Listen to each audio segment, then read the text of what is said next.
الحمد لله وحده والصلاة والسلام على من لا نبي بعده وعلى آله وصحبه ومن والاه.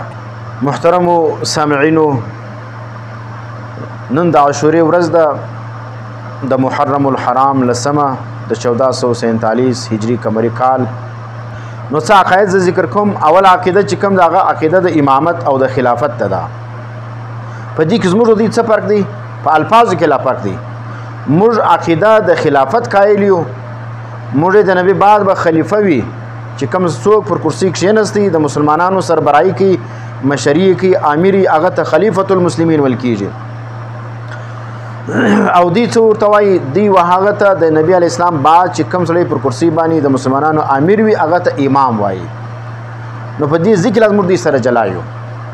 موږ د خلیفه تورې استعمالو، دی د امام تورې استعمالوي. او تاسو وګورئ خلافت دا کې ادب دی او په امامت په عقیده کې چې بې ادبي ده.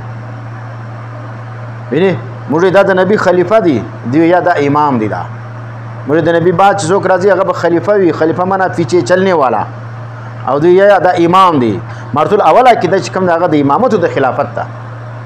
موږ د خلافت قایل یو، دی د امامت قایل. موږ اول خلیفہ بلا فصل حضرت ابوبکر صدیق رضی الله تعالی عنہ دی.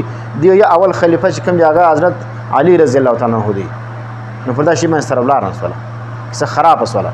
نو ځکه د شیعاګانو سره زموږ سمون او تک دا نسی کېدلی.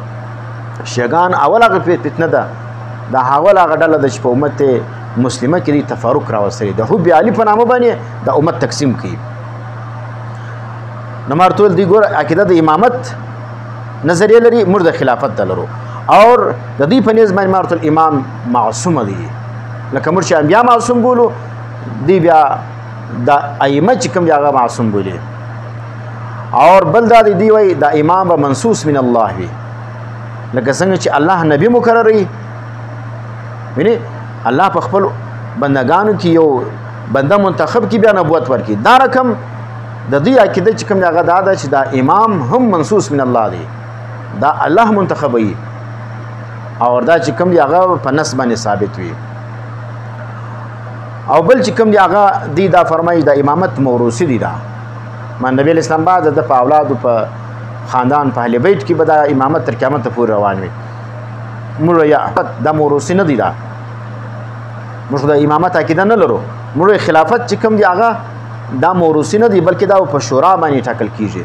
د مسلمانانو شورا به دا فیصله کوي چې زموږ دپاره امیر څوک وي، چې مسلمانان د کوم چا سره بیعت وکړي، پر کوم چا باندې لاس پورته کوي، پر کوم چا باندې اتفاق وکړي، هغه د مسلمانانو امیر دی. دا نو زموږ د اهل سنت په نیز باندې اول خلیفہ بلا فصل حضرت ابوبکر صدیق رضی الله عنه دی، چې هغه تذکره قرآن کې هم ده اذ هما فی الغار.